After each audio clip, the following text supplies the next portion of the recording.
Hello, sisters. I am so excited about today's guest. I met Paige a year ago, I can't believe it, at an Akashic certification retreat. We went through an intensive Akashic certification program. It was so incredible, and I knew right away that she was a long-lost sister. We speak the same language, and we are just all about helping people to get to the root cause of what's really going on inside. Paige Lynch is a nurse practitioner, triple board certified functional medicine practitioner, and owner of a private functional medicine practice based in Fredericksburg, Virginia. She's also a published author of a functional medicine journal, educator, highly sought out public speaker, and creator of group programs supporting women on their healing journey. Paige has 20 plus years experience in coaching and healthcare, and she prides herself on finding the root cause of her patients' health struggles while walking with them as they learn to awaken the healer within. Her areas of expertise center around healing the nervous system and reversing the effects of chronic stress on the body. She has previously been a firefighter, paramedic, ER nurse, trauma nurse practitioner. Wowzer. Welcome, Paige. Thank you so much for coming on. You're welcome. I'm so excited to be here. What a bio there. So tell me a little bit about your story. How did you go from firefighter to trauma nurse to now where you are? So I started out as a firefighter paramedic, and I actually met my husband there. He's also a firefighter. And as our relationship was getting more and more serious, and we were talking marriage and family, we made the decision that probably both people shouldn't be working 24-hour shifts. And so I started kind of like exploring other options, figuring out which way I wanted to go. And I ended up transporting a patient that was really injured after he was riding a bicycle and was hit by a car. We went into the ER, and there was this trauma nurse practitioner that all of a sudden was just taking control of the room and just doing all these really cool procedures and life-saving interventions. And she just seemed so confident. And I was like, I found it. That is it. That's where I'm headed. That's my jam. And I literally enrolled in nursing school the following day. Wow. And I showed up to community college for my RN, my registered nurse, day one. And I was like, I'm going to be a trauma nurse practitioner. And trauma nurse at that. Yeah, exactly. So they kind of looked at me funny, but I knew where I was going. So. Oh my goodness. When you know, right? Yeah, absolutely. So I love on your Instagram, it says, I help women discover the real reason they are not thriving despite doing all the things. Your body has the answer. All you need is the roadmap. So talk to me about that. So that is actually something that I discovered for myself, and how I transitioned from being a trauma nurse practitioner to actually starting my own practice and doing functional medicine. You know, before I have a son, he's 9. And before my husband and I ever conceived him or anything, I really was like the epitome of what I thought was health, right? I ate all the right things. I did all the right exercise. I was into CrossFit, and I did P90X back in the day, and just, you know, was taking supplements and doing what I really thought was creating this healthy body. You know, but at the time I had issues. Like, I had trouble sleeping. I was very constipated. I struggled with like my hormones and my periods, but I just never put together how my lifestyle was affecting my body. And so we ended up getting pregnant. I went through my pregnancy. It was super easy, no issues. And then about 3 to 6 months after my son was born, I had a major health crisis, major. And I had postpartum thyroiditis. I went from hyper to hypo in just a few weeks. I was struggling with insomnia, so not able to like sleep when baby sleeps, like we always hear. Right.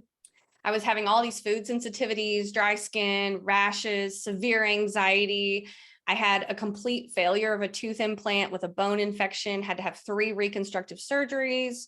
I had to have surgery on my shoulder. I just had all of these health issues that were literally crashing down on me. And if you would have asked me, I would have said, these came out of nowhere. So it was after your pregnancy then that you started to experience these symptoms? Yeah, because I didn't at the time, I thought they were all unrelated.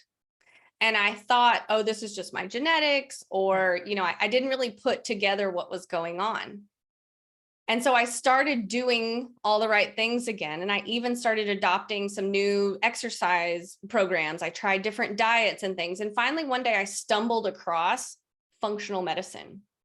And this was when paleo was really big. And so I was learning about paleo, and I stumbled across functional medicine, and I started learning about how our lifestyle really is what is impacting our bodies.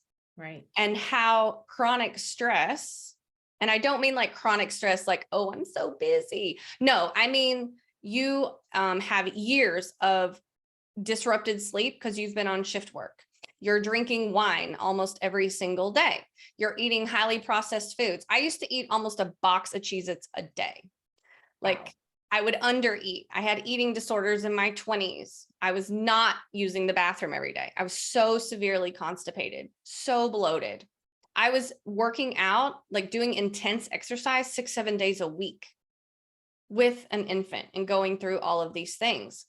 And it was literally like it just smacked me upside the face. All of a sudden, I realized that all of the things that I thought were helping me get my body back, right, and creating health that I desired were actually the root cause of the reason why I was having all of these problems.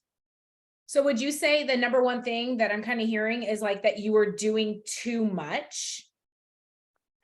Yes, and not realizing the impact of all of the mental, emotional, and physical stress I was putting on my body. So the doing too much in terms of under eating, restrictive eating, over exercising, drinking the alcohol, those were all of my physical stressors.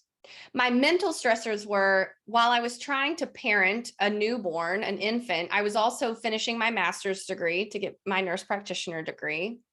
I was also dealing with a spouse who was still working on shift work. I was having, issues within my family, lots of turmoil. The emotional stress was all the anxiety, and then the sadness and the stress of all the health issues I was under. And so I was just massive amounts of physical, mental, and emotional stress. And that was it. And not even to mention like the stress of just living in today's world, right? And all the impact or all the distractions and all the other stresses that we don't even realize are impacting our lifestyle. Yes. And so I realized like all of those things, that like awakening, it really was an awakening, because I realized that my entire life, from my tumultuous childhood, it was a very volatile household growing up, to, being a teen and competing at very high level competitive sports, doing high level competitive sports in college, and then shift work, all of that. I was programming my nervous system to be in fight or flight all the time, because my body was like danger to you, right? Normal. Good. Yeah, it felt good. Like I can distinctly remember telling my therapist a few years ago, I am my best self. I am my favorite version of me when someone is dying right in front of me. Yeah. Now, with the work that you've done, the inner work, have you figured out where that comes from and why you feel like when your adrenaline's pumping, that's your best version, or what you thought was your best version? Where do you think we get that? Because I mean, I can speak to that as well, that like when I'm, putting together a program, I'm just like, whoo. And then when it comes time to settling down, or once that program gets launched, I'm kind of like, okay, like I've had to really, and I know we've talked about this, learn to like be comfortable in that discomfort of not doing as much, or being okay with just chilling. Yeah, I wholeheartedly believe that it comes from our nervous system being programmed to prefer that fight or flight busy space when we're kids, and maybe even when we were in our mom's womb, right? Because like when my mom was pregnant with me, she was in a car accident. They moved a couple times. She was having issues with my dad. They were having some relationship stuff. So already before I was even born, I was being pumped full of these cortisol and stress hormones, right? And then I come into the world, and my parents were young when they had me, and they had issues, the volatile household I told you about. So I went from stress hormones in the womb to being on edge my entire childhood. and of course our parents, they absolutely do the very best that they can with what they have at the time. That's not to like start throwing blame around, but we do have to be really honest about how the experiences early in our life put us in this state where it feels more comfortable to be on edge, right? And to be busy, because no one ever taught us or showed us or even modeled what it looks like to rest, to sit and be still, to just be, to not be constantly distracted. I mean, maybe you did. No one ever modeled that for me. And so it was just completely normal that I would just be go, go, go. That's why I loved competitive sports, right? And that just fed into it. And I think that like back in the day, there was that whole, like, it's good to have the cortisol, like cortisol does serve a purpose. But the problem is when we are constantly in that sympathetic state, it's like running from the tiger, right? It's like, good, we need to have that cortisol and we need to have the acid in our body in case we were to get attacked. But the problem now is that we're never coming down from that sympathetic state to get into that rest and digest. Absolutely. Absolutely. And that's what I try to tell people is every single piece of your body is a use it or lose it. And so if you spend day after day after day in that fight or flight, high stress, busy, go, go, go state, your body just starts to learn, well, there's a tiger behind her all the time. So we don't have an opportunity to be in rest and digest. We need to make sure we're ready to run for our life. Because our body doesn't know the difference between I forgot my kid's lunch, or I'm stuck in traffic, I'm going to be late, or my life is literally in danger right now. Your body does not know the difference between that, and it reacts the same way. I love that. It's so true. So clients come to you, and we kind of know that, all of us have stress in our lives, right? It's really about learning how to manage that stress, but they come to you and they're like, I'm not seeing results. They're doing all the things like you talked about, they're doing all the things, but they don't have that roadmap. How do you, because I know this is one of the hardest things that I've had to coach, how do you get your clients to understand what's going on, number one, and number two, to slow down? Well, first thing that I really prioritize in my practice is education. And so we have in my practice, it doesn't matter what degree you work with me, you get access to something called the Patient Resource Center, where I have hours of videos where I'm teaching about chronic stress, where I'm teaching about nervous system dysregulation and what to do about it and what it looks like.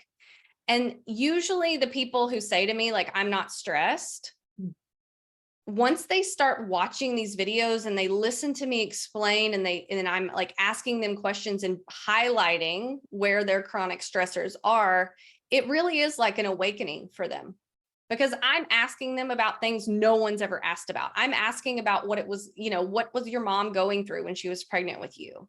Tell me about the trauma that you've had in your life. Big T, little t trauma. I don't care. I want to know all of it. I want to know how you feel when you try to sit down and rest. And so I'm asking them all these questions, and their own words seem to like wake them up, and they realize, oh, wow, this is me. Right. I am actually stressed. Can you just kind of highlight how you describe trauma? Because I get it, but like before I started getting into more of like the deeper questioning, I always thought trauma was, like a massive accident or abuse or something like that. And so what I've had to try to explain is like, we've all had trauma, whether it's from a relationship breakup that was horrible to, there's all different levels. But can you describe how you define trauma? Yes. And I'm so glad you asked me this question, because you're right. Like, we all label, right? If we haven't been raped or abused or witnessed a murder, had a near-death experience, we all go, well, my trauma is not as bad as that, so I'm good. Right. Yeah. But the fact of the matter is, we know now that trauma is any event that at the time it occurred overwhelmed the tools you had in your toolkit to the point where something about your mind, body, and soul was different the following day. Ooh, highlight, underline, right? Repeat. That was good. Yeah. Really good. Because thinking about that, you can look back and go, oh, remember that time that I was on a sports team and someone completely like called me out, or a coach was like berating me and I didn't know what to do because I'd never had that kind of experience. that can be traumatic, right? If you didn't have the tools in your toolkit to be able to converse or deal with that situation, that can create trauma in your body. And it sounds simple and silly, but it's true. We have all of these experiences that we don't always have the tools for. And that is a threat to our body. And if we run away with it, which is what we all do, or we just shove it down and try to pretend like it didn't happen, that trauma gets stored in your body and will bring it to your attention eventually. At some point. And what I love is that we work, and I cannot wait to hear what tools you use to release this stored trauma, because I always imagine it like barnacles, right? That are like sitting in your body, and it doesn't matter what good foods you put into your system or how much exercise or lack of exercise or whatever you do, that's the right thing to do, quote unquote. Nothing's really going to work unless you break through, the trauma and release this stress that's been stored in your body. It's like there's little roadblocks, which we can talk about, next up is the vagus nerve and all the things, but it's really about releasing that trauma. So once you are aware that, okay, wow, I do have this stored trauma, there's so many ways I know to like help to calm the nervous system. What are some of the key ways to dysregulate the nervous system? So I think most importantly is not to go from living kind of like your high stress, busy life to immediately jumping to some type of, deep traumatic work. I think what's the part that most people skip, and why some of that can be even more traumatizing, is really learning how to communicate a state of safety in your body. Because we don't really do that, right? We just let ourselves be busy. We race from one thing to another. We stay in that stress state, and then we pass out to go to bed, and then we wake up and do it again.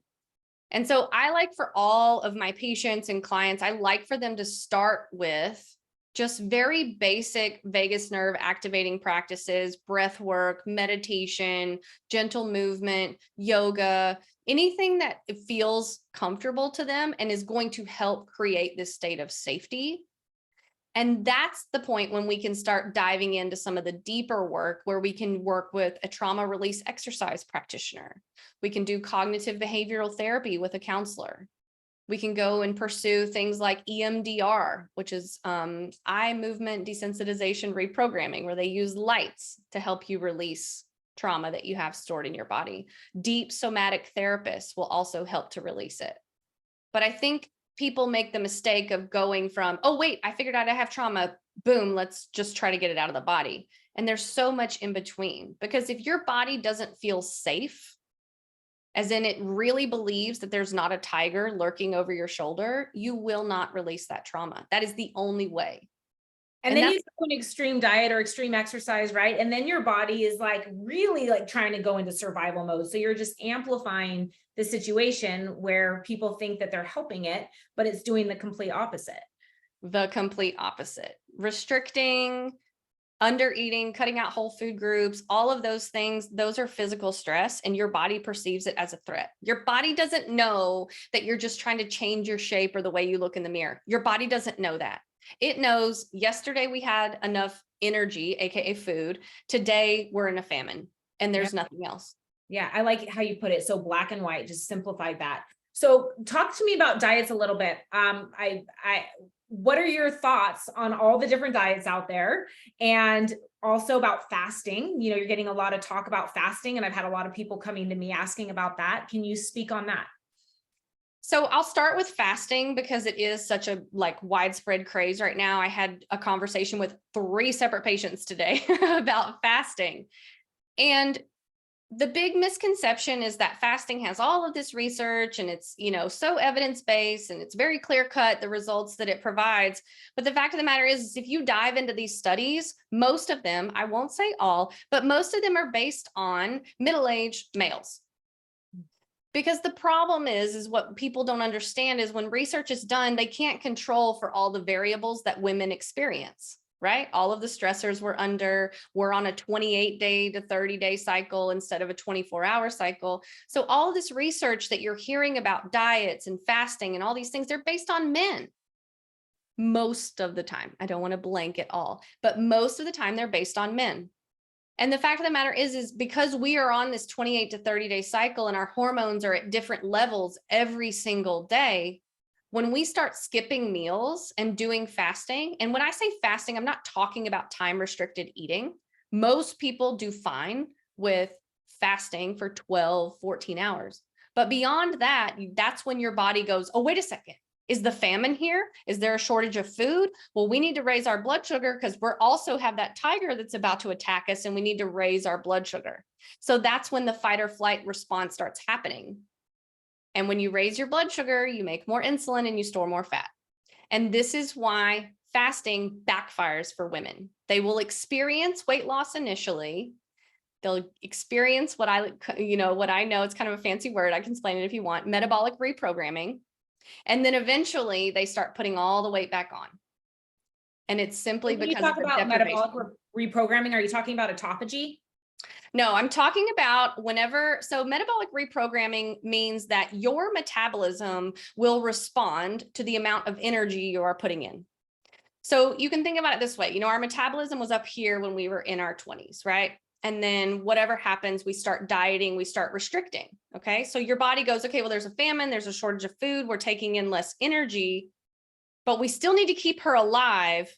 So let's start turning different functions off in the body. Think having period and hormone problems all of a sudden. Now you've got thyroid dysfunction. Now you've got constipation and gut issues.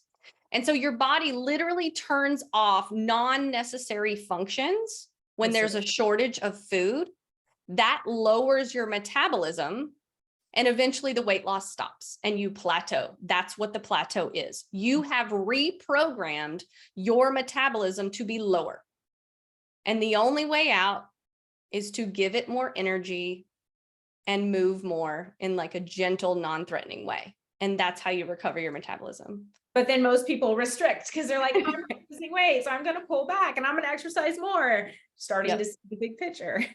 Exactly. And I don't know about you, but from the women that I work with, anyone that does some sort of fasting, when they break that fast, because they've been starving for so long, they're breaking it the wrong way with the wrong foods. And that's when they go binging out. So I always say, do you believe that there are benefits to fasting, like with autophagy and that cell turnover?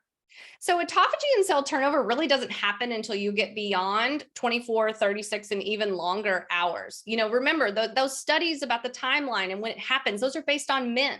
And their body fat is very different and their stress response is very different and their hormones are very different.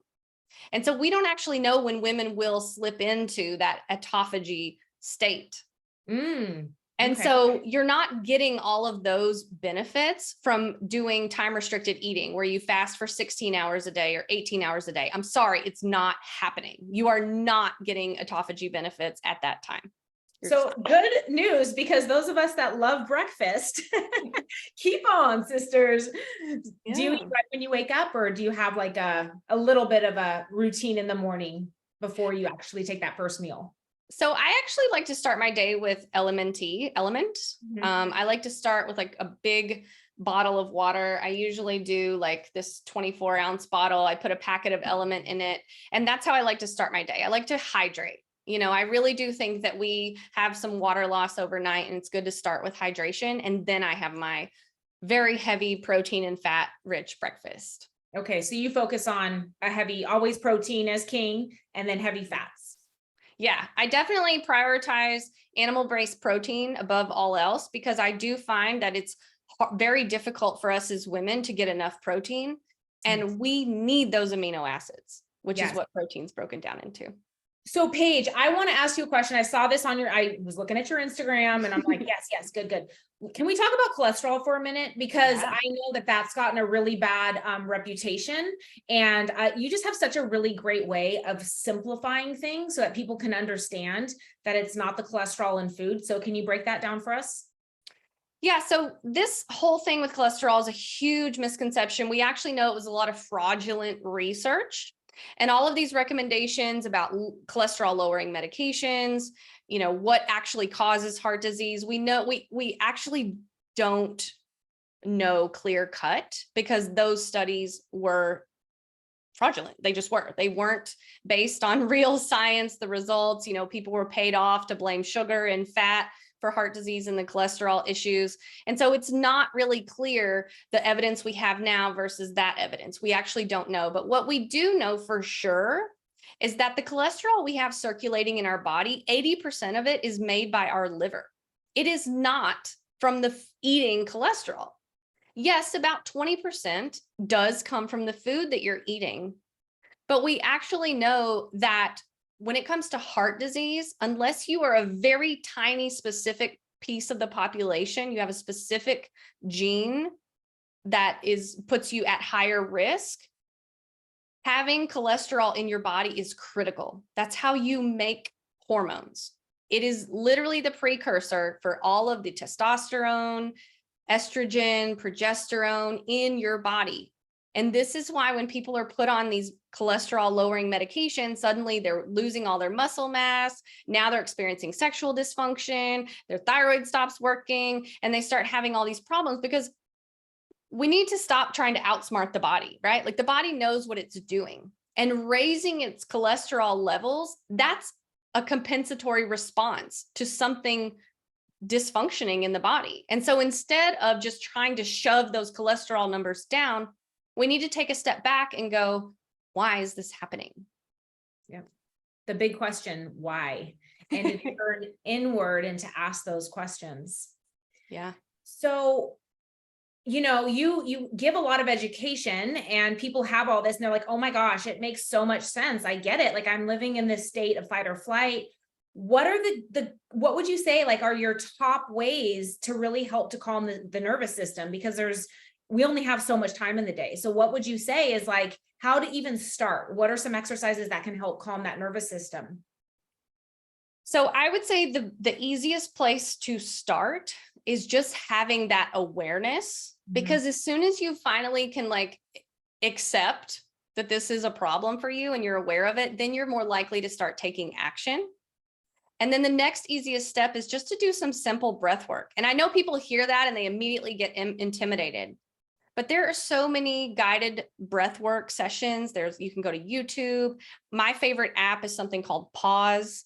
That's what I recommend to all of my patients, because you can do 1 minute, 2 minutes, 5 minutes, 10, 20, 40, however much time you have. And it's very basic. It's very simplistic. And I think the biggest point that I try to make to my patients when I'm asking them to start doing things like breath work and going for a mindful walk or doing meditation is I need them to understand you cannot be good or bad at these things. That our mind is not meant to be just quiet with butterflies floating. We say the word meditation and immediately people envision a Buddhist monk floating in the air with their legs crossed and just like totally blank for hours, right? No. That is not necessarily, yes, that's his meditation practice, but that is not meditation. We would never ask our heart to stop beating. So why would we ever ask our brain to stop thinking? Beautiful. And just the simple act of sitting down and doing a breathwork session or listening to a guided meditation or going for a walk without headphones, that immediately communicates safety to your body, because you cannot do those things in a fight or flight state. You cannot persist the firefight state.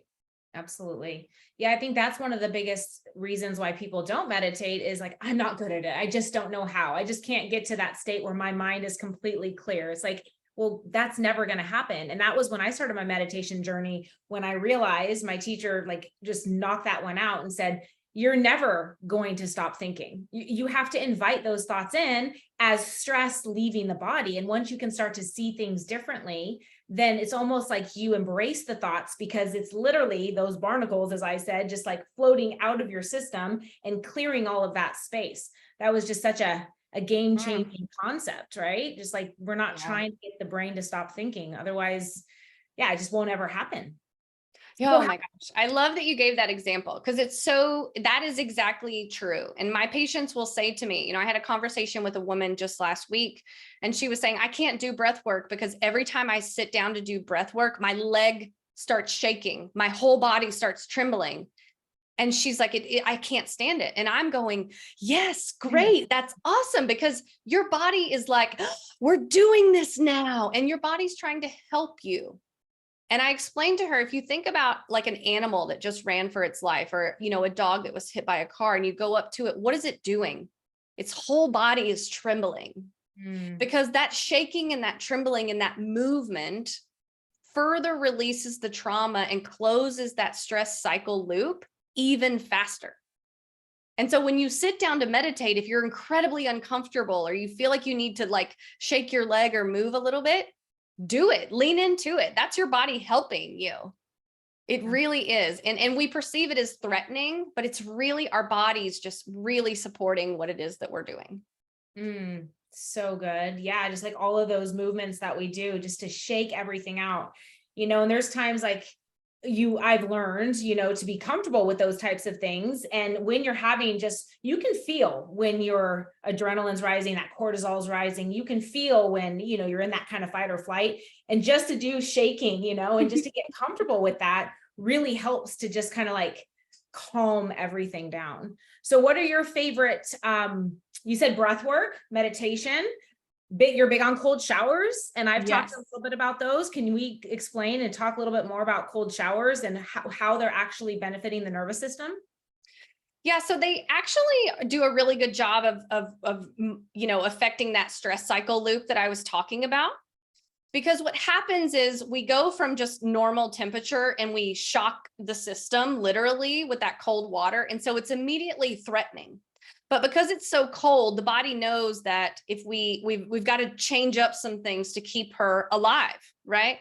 And so it'll try to raise your body temperature, and it'll change the diameter of your different blood vessels. And the body is so smart, it will put you into a parasympathetic, a rest and digest, a safe state almost instantaneously. We know that it happens within about 60 seconds of being in the cold water.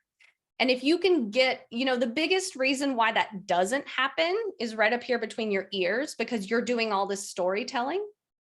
So if you can let your body I know this sounds impossible, but if you can breathe into it, if you can feel the experience and really just be with it, or even let your mind go somewhere else. I even encourage patients to do that in the beginning. Watch something, listen to something, that's fine. Your body will so quickly drop into that rest and restore state. And then you get this flood of just feel good chemicals, all the dopamine and oxytocin and all of these just really things that sustain our energy and make us feel good. They just flood in. And it's such a powerful practice. And to be honest, it's what's between the ears that holds people back from adopting it. Isn't that with most things? Yeah. Well, what I love is like, as you start like with functional medicine, you really learn like that we really have all of the medicine within us, whether it's from silence or moving, the things we're talking about, or even cold showers. And I actually, I saw your Instagram and I saw you did 2 cold showers yesterday, or baths. Okay, I don't have a bath, so I need to get like an actual plunge, but I do showers and I have one outside. And you had some big events yesterday, and so you did a double. And just preparing for this interview, I was like, you know what, I'm going to go do a cold shower. The kids are out. It's like kind of crazy. I just needed to kind of get into my Zen state. So whether that be meditation, I chose to do a cold shower. It was like Paige is inspiring me. And it was just like reminding me how powerful all of these tools are, but yet people are so quick to go jump on the oh, I'm nervous, I got to do this or that, I'm going to take the pill, versus like, no, work with it. You have your own medicine. It's just having this tool chest or toolbox and being able to pick, is it going to be breath work? Is it going to be meditation, cold shower, humming, all those different things. So how do you pick, Paige? Because while we can't do, I guess we can, but like, how would you pick the best? Do you just pick on a given day, like what feels good for you? Or do you master each one on each given day? What does a day look like for Paige, knowing all that she knows? Well, first thing is I have to debunk this like morning, you have to have a morning ritual to win the day thing. I'm not a morning person. I do not have a morning ritual. The only thing that I do consistently in the morning is drink my element and eat my breakfast, and then eventually have some type of caffeine. So you do not have to have this elaborate morning routine. I can tell you right now, you don't need it. I think this is one place where we're completely opposite. You should see my morning routine. But Yeah. bottom line is whatever works for you, right? And if you're going Yes. against what works for you, then you're putting yourself into that state of stress. Exactly. Exactly. So I like to debunk that right away. If it works for you and that's what sets you up for success, you do that. But if you are noticing that a month or two into trying to do these things first thing in the morning is causing you more stress, toss it. Find some other place to fit it in. So for me, I do, I kind of explained what I do in the mornings. I do cold plunging every morning. I mean, I'm really addicted to it now. 7 days a week, I do it, even on the weekends. Where are you doing it? In my bath. So I just fill my tub. We have a well where I live, so it's always cold. So I just fill my bath with cold water. I cold plunge every morning. And then I try to go ahead. One second. You mentioned earlier 60 seconds. So if you do the cold plunge to maximize that amount of time, I mean, maybe you have to work yourself up, but what would be like the ideal? Would it be 60 seconds to 3 minutes, or what do you suggest? So the 60 seconds is how quickly your body will go from fight or flight to rest and digest. That's what that 60 seconds is. So I do a minimum of 3 minutes. Most of the time it's 5 or 10. It's even longer, but the 3 minutes is the bare minimum that I will do. So I set my timer, 3 minutes, 10 seconds. I hit start. I give myself 10 seconds to get at least diaphragm deep, but preferably shoulder deep. So good job, Paige. Okay, so you cold plunge. Yes. And then I find some way to incorporate some type of movement into every day. So preferably walks. I do at minimum. I do my squats and push-ups every single day, strength training with my boy, yoga, kundalini. I go paddling on my stand-up paddleboard, and all of those are really soothing practices for me. I do not do any high intensity, anything. And then in the evenings, I'm very strict with my bedtime routine. So like your morning routine, my bedtime routine, 9 o'clock hits, my boys are in bed, and I'm like, it's time for me. And that's when I have my really elaborate routine. So I take what I like to call 5 senses bath every night. I fill my tub with hot water and I let it fill really slowly so I can experience the sound of the water filling. I add Dead Sea salt and essential oils so I can smell and feel the salt on my skin. I play my Kundalini mantra music in the background. And so it really is just like full sensory, and it's just so relaxing. I mean, just hearing you talk about it, you can just feel the calmingness with it. And, we've talked about this before, and let's talk about, the whole idea of like the feminine and the masculine energy, because everything you just described was very feminine and beautiful and calming, but yet there's this masculine energy that we all hold. And I know you and I being athletes, and many of us, have this like go do mindset.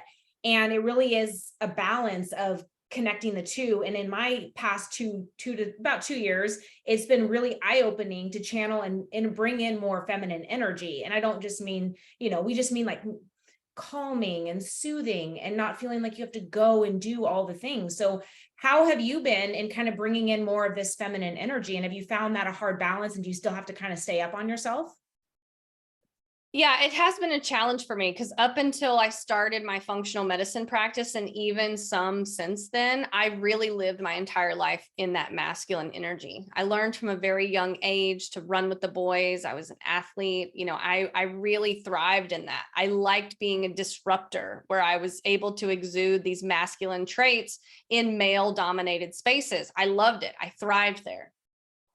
But I always was in this constant stress cycle. And I started noticing in the last probably 2 to 3 years since starting my practice that when I give myself space to calm my nervous system, to do these more relaxing activities, to really pull back on the go, go, go, I actually accomplish more. I'm much more creative. I am much more present in my life. And so I have really learned that leaning into that feminine side of me, which I really had shunned and turned my back on most of my life, leaning into that now is making me so much more successful than I ever was trying to kind of bulldoze my way through life. So beautiful. Because I think that many of us can relate to that, where it's, if we feel like when we're taking those baths or we're giving ourselves that self-love, that we're not doing enough, or it's going to take away from the hustle that we used to think equated to success. Absolutely. And that was what was modeled for us as little girls, right? Like some people, of course, like I watched my parents hustle. They were also entrepreneurs. And so I didn't have a model of someone that showed me what it looks like to just sit back and receive. Mm.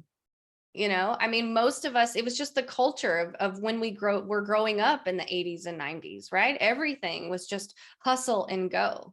It was not a time, there weren't yoga retreats happening. There weren't meditation and mindful retreats going on. I mean, I'm sure they were, but they were not as widespread as they are now. You didn't hear anyone talking about go rest, go lay down, calm your nervous system. It was all just like rush forward. Yeah. Well, you said the word retreat, so I have to just put you on the spot. Can you speak just a little bit about how powerful retreats are? Because do you host retreats yet? No, I know not yet. you will be In the future. In the future. Yeah. I host, an annual retreat, and it's just like how powerful retreats are when you build a sisterhood, get together, are able to just be and surrender to the nothingness. Can you just speak on the retreats that you've been on and how they've been life transformative? Yeah, I really credit me committing and going on some of these retreats to really teaching me how to receive and how to slow down. Because it is very overwhelming when we're living our very busy life that we've been in that fight or flight state forever. Somebody walks in, you and I come in and we're like, okay, we need you to sit down and fill your own cup and meditate and calm down and relax and receive and all these things. That is nearly impossible, right? That sounds like we're asking you to climb Everest.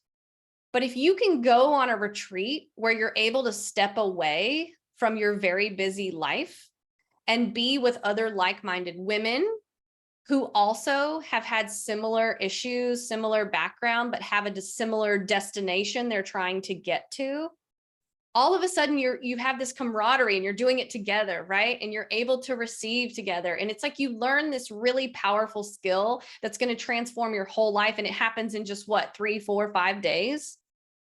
Because you don't have kids tugging at you. You don't have your spouse asking for things, your boss asking you to meet a deadline. You're not in traffic.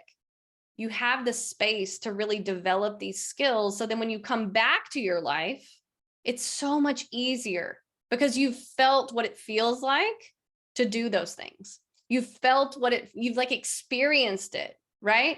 Instead of just having you or me telling people what it's going to feel like, you actually get to experience it. So I love that you host annual retreats, and everyone in your community, they need to be there because this is where you're going to learn and experience what it is that you're teaching them, period. Well, and also, they say, I think Vanessa said, going to a 3-day retreat is like doing 10 years of therapy. It's like, save yourself the years. And like, when you actually are able to, like, it is just amazing when you detach yourself from life and husbands and bosses and to-do lists and all the things, you're able to actually hear yourself. And so maybe you always leave with, these huge aha moments of what's really going on versus what you think is going on. And so I just found like the biggest transformations have been, on the retreats that I've gone on. So I love that. Yeah, because people need to experience, right? It's one thing to tell someone or to read something. When you experience it in your own mind, body, soul, whatever it may be, you're more likely to keep it going because you've felt it. Yeah, because often we don't even have that taste anymore. So just that taste to feel it, then it's like, okay, I get it now versus coming through a screen. Absolutely. Has running your functional medicine business online been a challenge for you at all? It was challenging initially just because I was brand new to owning a business. I was brand new to owning my own practice, to being a completely independent practitioner, not to mention I started it in 2020 and you know what happened that year. So, it was really, that was what was challenging. But to be honest, I am able now to work with patients all across the country, and I get to work with people in the comfort of their home. We get to get on screen, and I always tell people, I'm like, don't do your hair, don't do makeup. I want you in your pajamas with your cup of coffee and your kids running around in the background. As real as possible. Right. Like, we should be able to meet with a provider who is not only going to listen to us and care about what it is that we're saying, believe us, treat us with respect, but we should also be able to do it in a way that's not completely disruptive to our whole life. right? Right. Yeah. So good. So if people can actually, we're going to put all the information below so people can connect with you if they want to reach out. And I believe you also have a special gift that we're going to offer Mhm. the listeners. You want to speak on that? Yeah, so we have a brand new ebook, and it's great for this topic that we talked about today. It's a nervous system reset ebook. And I love this. We're going to give you a discount code. So then that way, if you're listening to this podcast, you can get a little bit of a discount. And this, what I do in this ebook is I go into detail explaining how your nervous system is dysregulated, how you ended up getting here, where the stress can be found in your life. But most importantly, the focus of the ebook is actionable steps that you can start taking right now today. Like you download the ebook, you have something to start right now. It doesn't require equipment. It doesn't require planning. You can literally start. And at the very end, there's actually a checklist, and we broke it down by how much time you have. So if you have 1 to 5 minutes, here's some practices you can do. 5 to 10, 10 to 20, 20 plus. So then that way, no matter how much time you have, there's really no excuse for finding a way to activate that calming side of your nervous system. Very good. Now, if somebody's like all in and they're like, okay, I'm sold, I'm doing all the things, what has been like the timeline of because you also look at labs, right? So you're actually seeing the measurements on labs. So you're seeing like legit results. What has been the timeline of somebody who's like really committed to doing all of the things? What's the timeline for them healing themselves? So it really depends on what they have going on. And I'm really particular about not putting a timeline on healing, because it really depends on not only what issues you've already developed, diagnoses or whatever your, hormone imbalances, but also that stress component, right? If you've reprogrammed your metabolism to be very low and you have chronic years of stress, it's going to take us longer than if I bring in that 22-year-old woman who has, minimal stress and trauma in her life. She has a simple autoimmune disorder. I know I can take her and completely reverse her autoimmune disease in 6 to 9 months. The women that are a little bit older and have those other issues I mentioned, the metabolic reprogramming, chronic dieting, now diagnoses, we have to set realistic expectations and know we have to get a solid foundation in place first. And then we can start getting fancy with the labs and the biohacking and the reversing of diagnoses. So yeah, no, that was a great answer, Paige, because really we don't know what the timeline is. And at the end of the day, also the layers start to come off. It's like, oh, wow, we've got this one. Oh, this one. And so what you thought was like, okay, I'm good. Then all of a sudden you start feeling different layers of the trauma that comes up. So you really just don't know. But the biggest thing is having trust and patience and letting go of the mental component of how long is this going to take, right? Yeah, absolutely.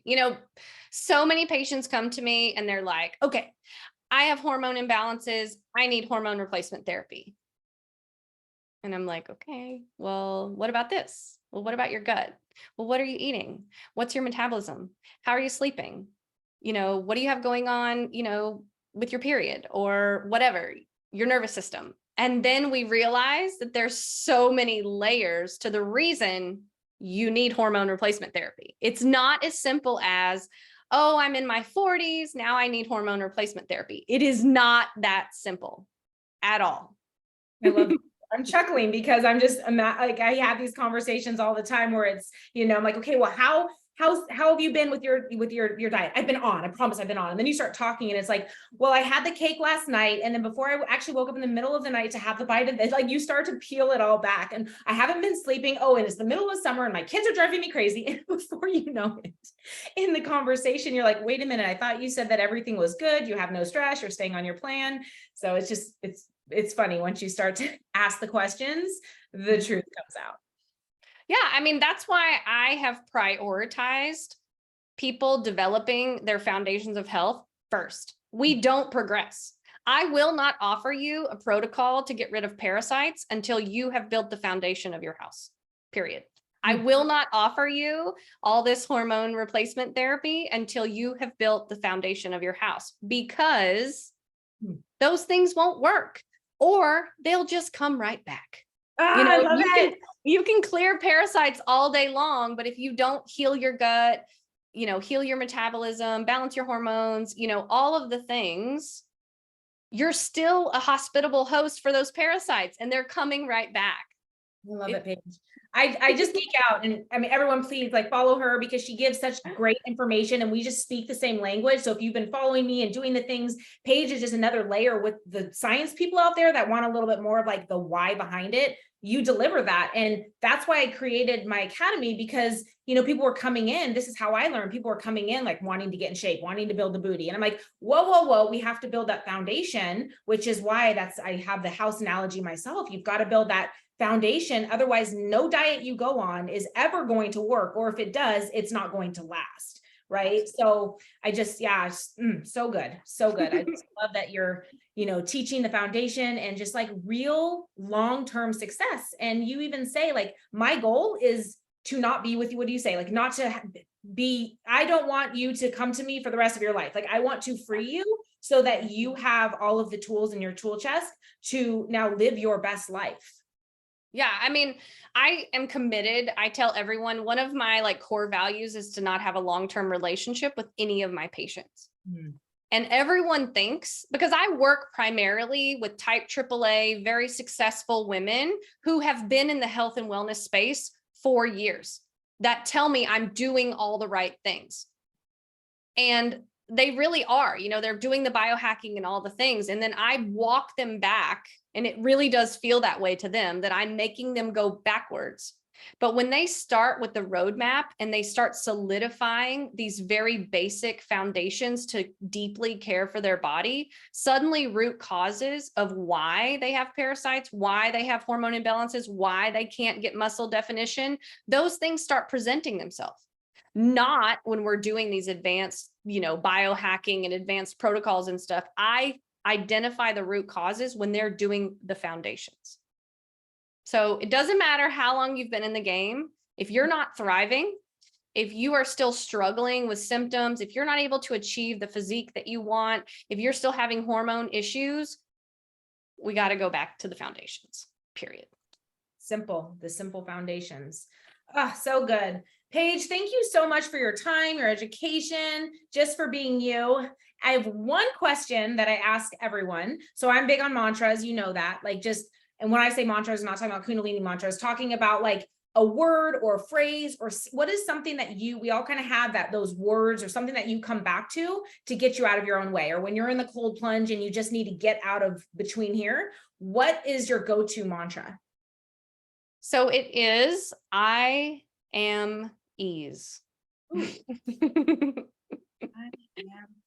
That's beautiful. And it's a consolidated version of my longer kind of mantra that I do every night, which is I am at ease as I expand my mind, body, and soul to welcome abundance from expected and unexpected places. Ooh. So when I say I am ease, it drops me into that, and it drops me into that feminine side and really just leaning into being, not doing. So good. I mean, you're definitely carrying the energy, because even as you're talking, when we were in the bath situation, describing your nightly routine to what you just said, I can feel myself at ease. So you're doing just an amazing job. Thank you for all the work that you're doing. We can heal the world together, sister. Yes, we can. Yes, we can. Well, thank you again. And all of Paige's information will be in the show notes, and you'll be hearing her name quite a bit now, because I will be referring to her little nuggets that she puts on Instagram, just super digestible and just really valuable information. So thanks again, Paige. Thank you so much for having me. This was so much fun. I love you so much. Okay, I will talk to you soon. Okay. Bye. Bye.